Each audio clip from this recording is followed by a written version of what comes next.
Well, good morning, everyone, and thank you so much for joining me today at Juanette's Crafting Corner. In today's Quick Tip Thursday, I'm going to show you what I take to a retreat. Now, I've mentioned that I'm going to a retreat in Pennsylvania. When this airs, I will be there. It is hosted by Kelly at Root Pursuit, and I will make sure that I link her channel in the description box.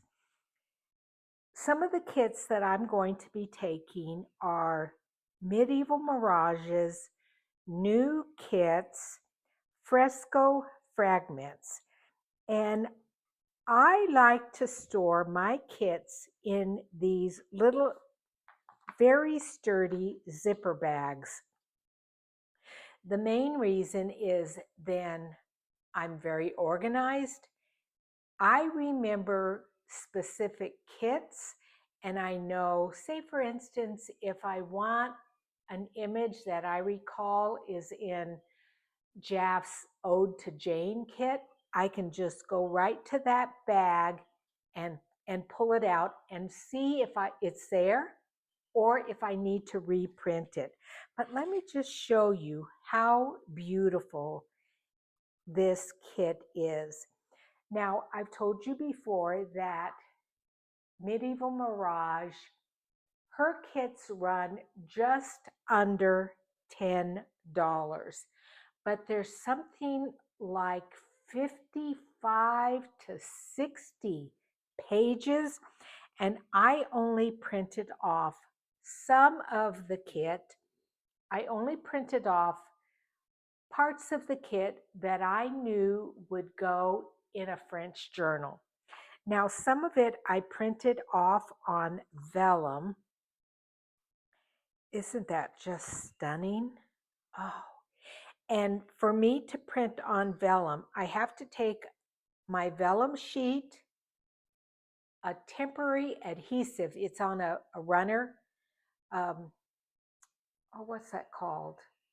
Like a tape runner kind of a thing, but it's temporary.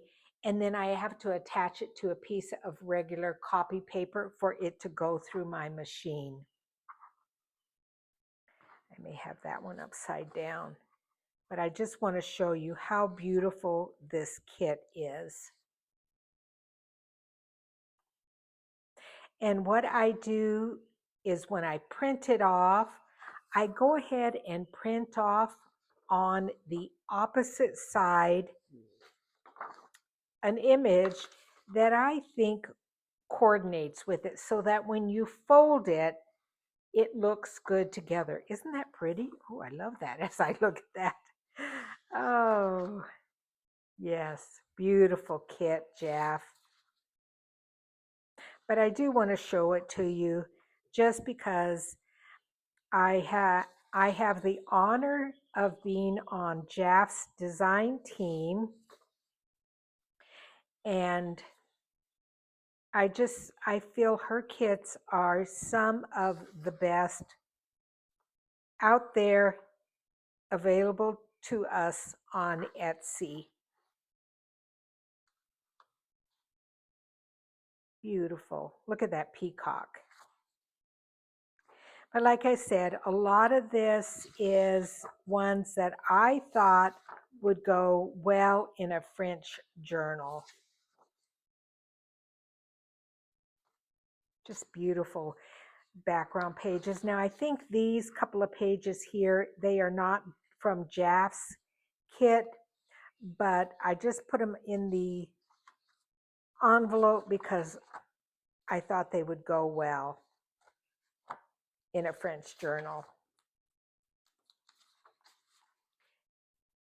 Because I only wanted those few sheets from that kit.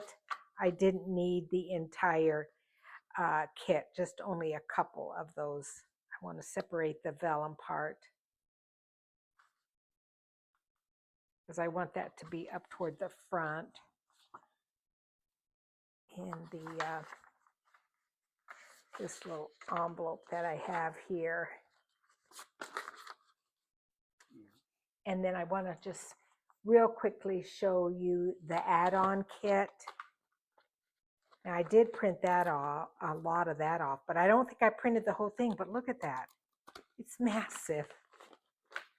And once again, I printed some of the images off on vellum. This is not Jaff's kit, this image here, but I just stuck it in there just because I didn't have another place to put it. But yeah, isn't that beautiful? And then some beautiful tags, some of her window pockets here.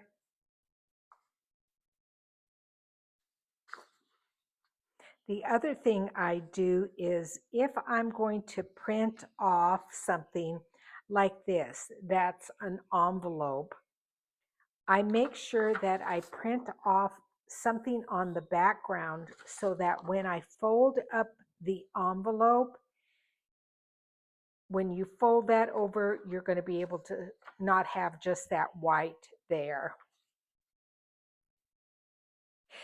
And then the other thing I do now, I know that because these are tags and they need to be a little bit more substantial, I print them on my heavier weight Epson paper, but because this is going to be folded up, I print that on my Hammermill paper, which is a lot lighter. But isn't this a stunning kit?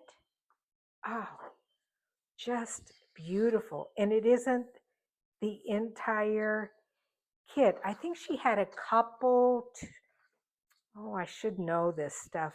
I think there were like 3 or 4 add-on kits.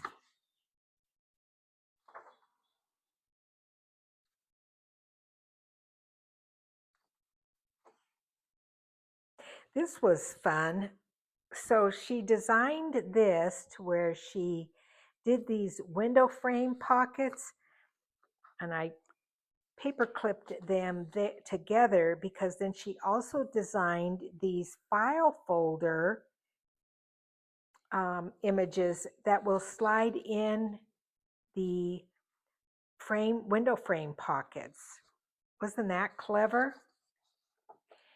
And then lots of tuck spots.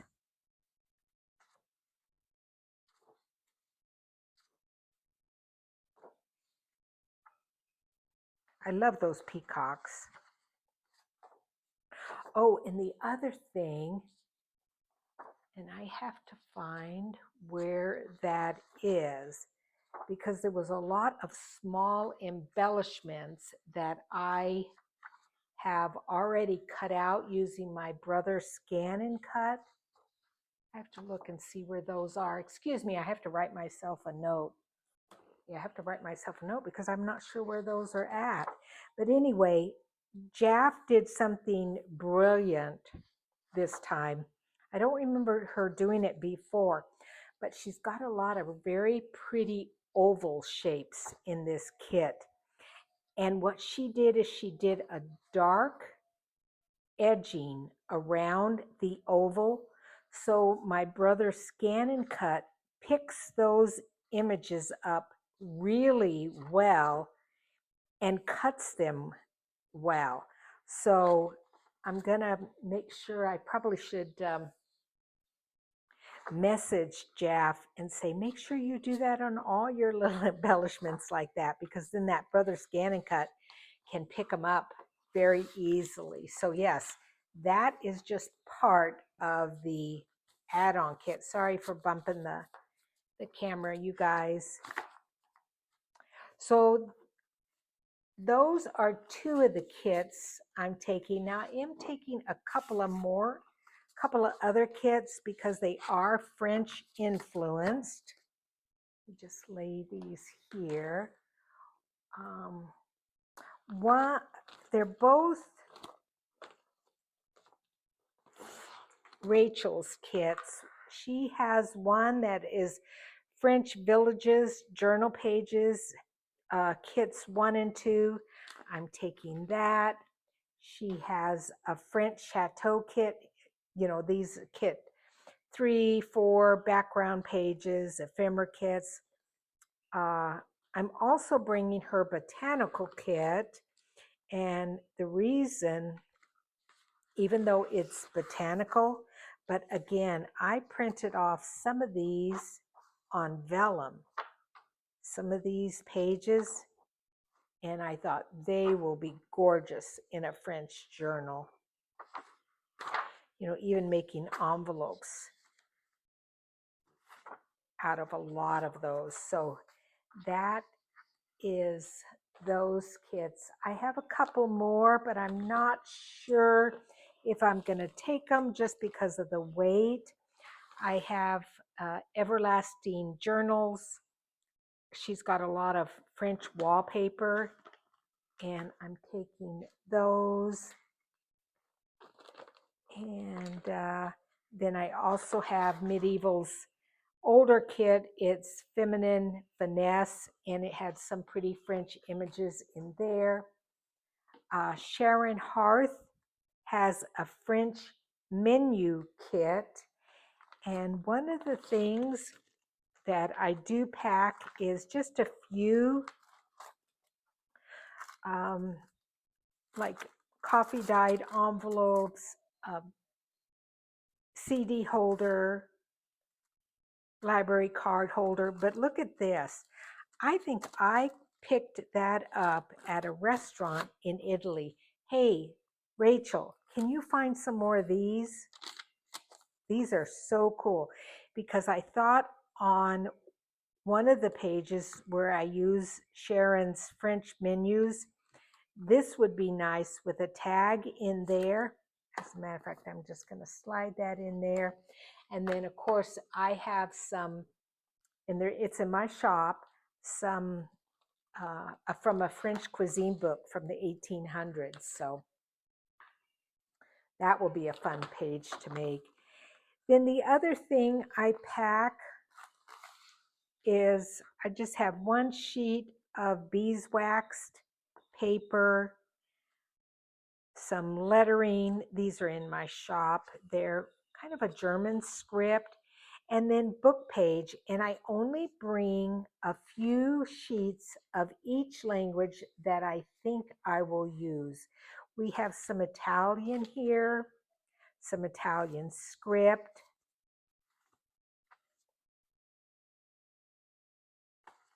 There may be some Latin there. Then we go on to, I've got some German. Just a few sheets. You don't need a ton. And then I've got some of my French sheets, book pages, and ledger pages. And then the other thing I have is just a few sheets of my Florentine paper. Let me just pull this off to the side. Oops. Yes, and again, I only picked colors that I thought would go in a French journal. And then some French ledger, and then just a few other bits and bobs.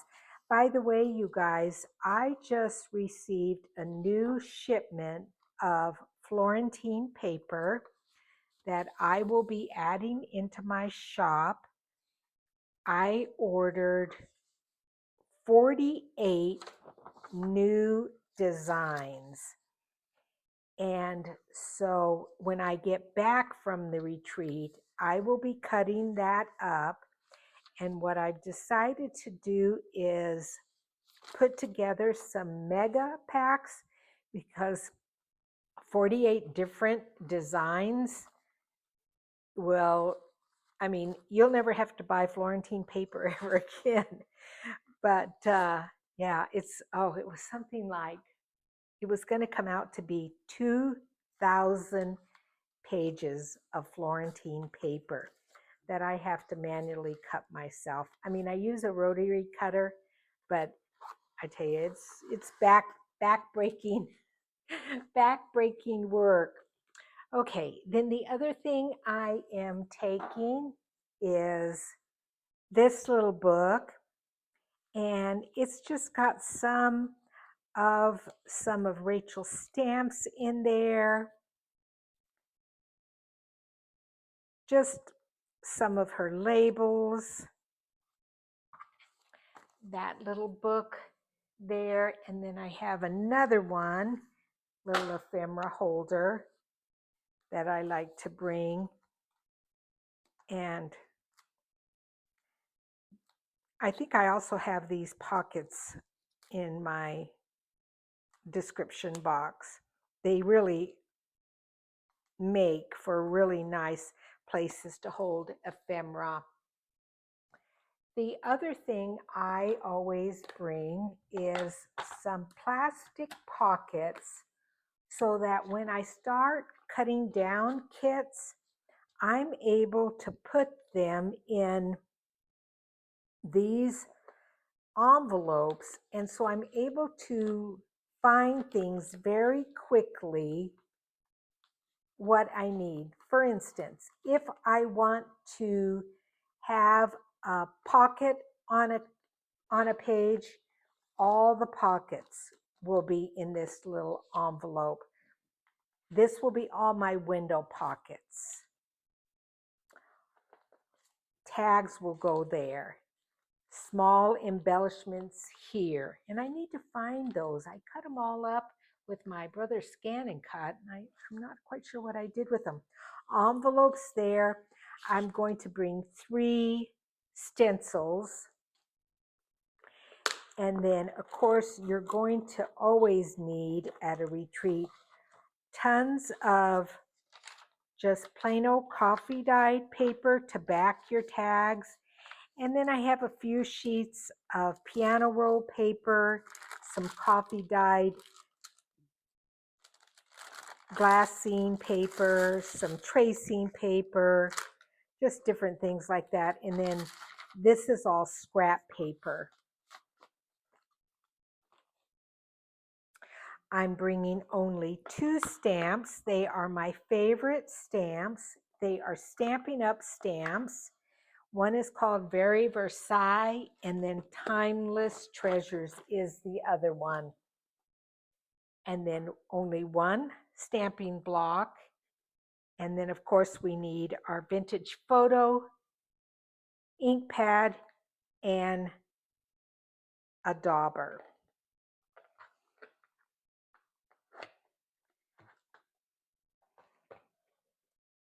The fabrics that I am bringing, again, only a small amount.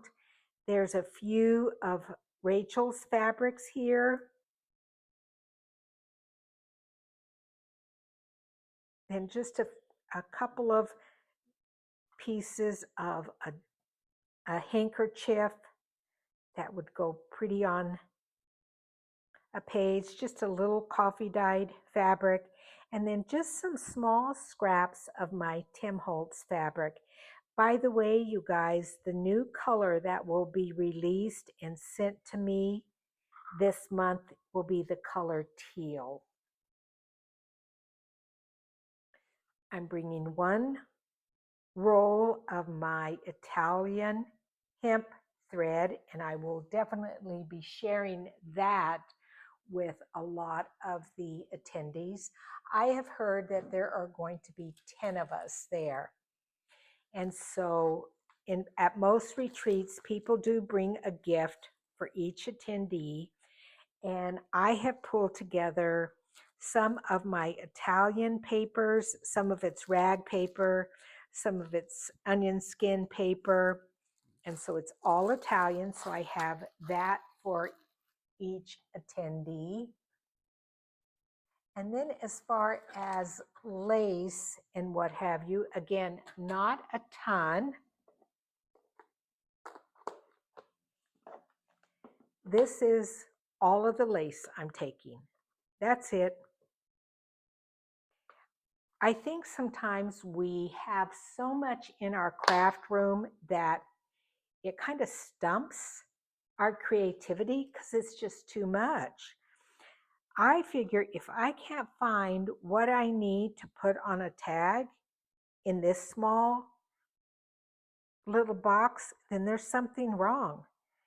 I've got some thicker ones, some thin ones, and you don't need that much. And the retreat is actually only 4 days. There's just a couple of little small pieces there. A lot of it is just things that I have picked up. So that is all the lace I'm bringing. I am bringing a few trims. Some is some velvet ribbon, not a ton, and some of my fuzzy cotton tape. So just a little bit of that. And then a little bit of eyelash trim. Some purple. Let's see, there's some blue here, and then some Taperology trims. But that's it for that. I do have a few dried flowers that I'm going to take for those window pockets. And then I need to also make sure I have a piece of acetate to bring. I did put together a few of my favorite washi tapes, some of the William Morris washi tapes, and then I tried to pick different colors, some purples, a little bit of pinks, some florals, some greens. So yes, that's the washi tape. And then I am bringing this paper trimmer. It's my Stampin' Up! Paper trimmer. I don't use it very much. For some reason, the blades dull very quickly on it. So I am bringing 2 additional blades, but it's nice and portable, so it's good for a retreat. The other tools that I'm bringing is my whale tail punch, my crocodile, my Euro punch, my tiny attacher. So those 4 things. These are the heaviest that will go in my suitcase.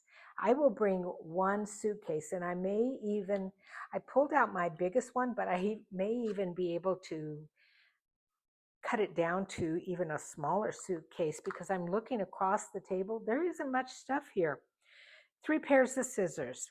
My big pair of Tim Holtz scissors for cutting long pieces of paper, and then 2 small paper snips here.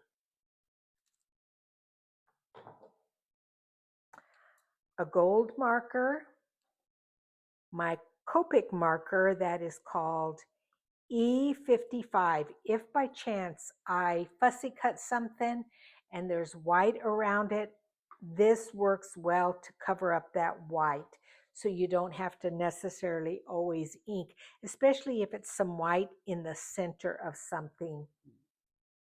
A craft knife, a bone folder, and then 2 rulers. My tear ruler, and then this new ruler that Tim Holtz came out with recently. I absolutely love it, and I'm going to show you why. He designed this ruler, and it has little rubber grips on the back. I'm pretty sure I have this in my description box too, but it has rubber grips on it, and they're flush with the back of the ruler. So I don't know about you guys, but sometimes when you lay down your ruler on a piece of paper, on whatever you're going to trim or cut, the ruler moves on you. Look at that. I am working to try to move this ruler. It is not going anywhere. Just a brilliant idea. a 1-hole circle punch, a decorative corner punch, and then just my standard corner punch here that has 3 different sizes. My favorite glues, a bottle of 3-in-1 glue, my small 3-in-1 glue that I refill. And remember, if your 3-in-1 glue gets too thick, add acetone to it and it will thin it out, because if you look on the back of what's in the 3-in-1 glue and also the Fabri-Tac, it's acetone. So if it gets too thick, just add a little acetone to it. My small bottle of art glitter glue, and then 2 glue sticks. And that's it, you guys. That's what I'm taking to my retreat. And that will keep me busy. I'm 100% sure. So anyway, thank you so much for joining me today. I really appreciate it. And I will see you guys when I get back from my retreat. I may even do a little filming at the retreat of some shenanigans that might go on. Anyway, thank you guys. I'll talk to you later. Bye-bye.